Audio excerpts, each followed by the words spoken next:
मेरी जिंदगी है, तू मेरी जिंदगी है, तू ही ख्वाब, तू ही चाह, तू ही आशिकी है, तू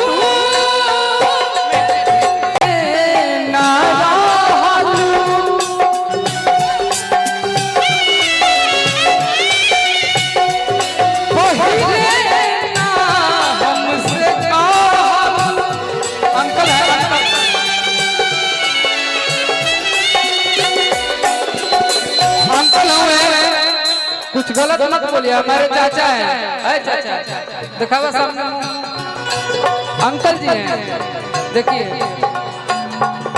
किस्मत में ना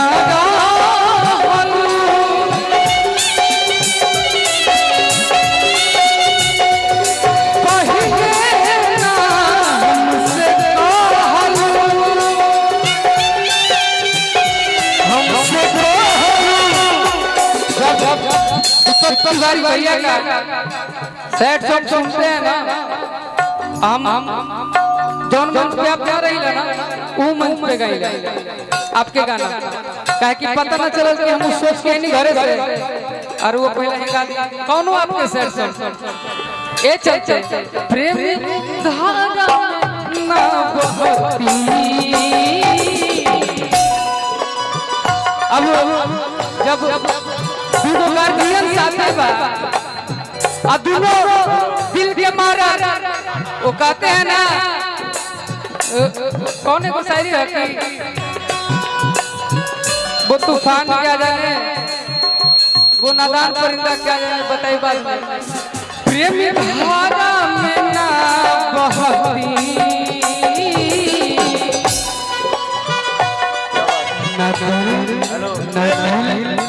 ना दिल दिले रही, ना ले रही,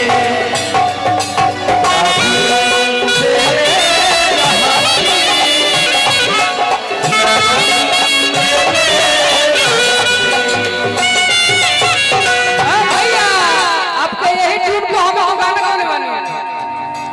हेलो हेलो हेलो, ये गाना जी बा ये भी रहुआ कहानी है, बदनाम करके धर दिलू सबसे, हमें को गाना बने रही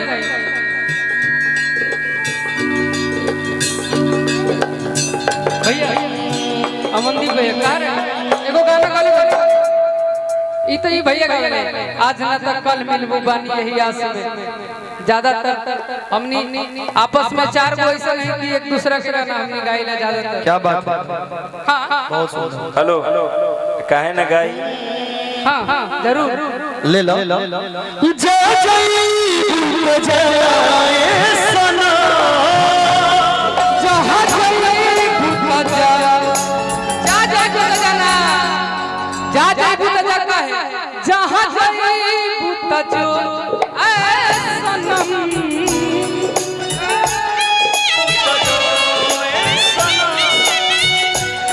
देख दिल की भक्का तिर जखम,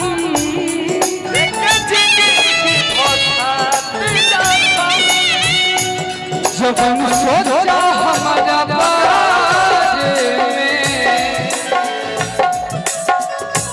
जब सोचा हमारा बारे में, तोरा खातिर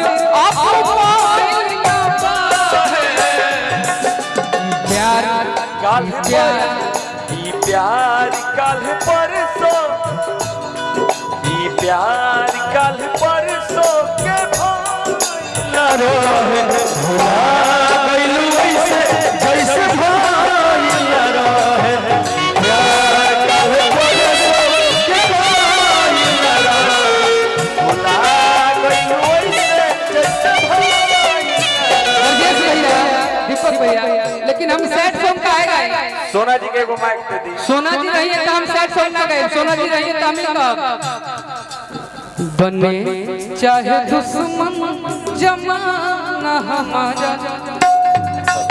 सलामत रहे दोस्ताना हमारा, बने चाहे दुश्मन जमाना हमारा, सलामत रहे दोस्ताना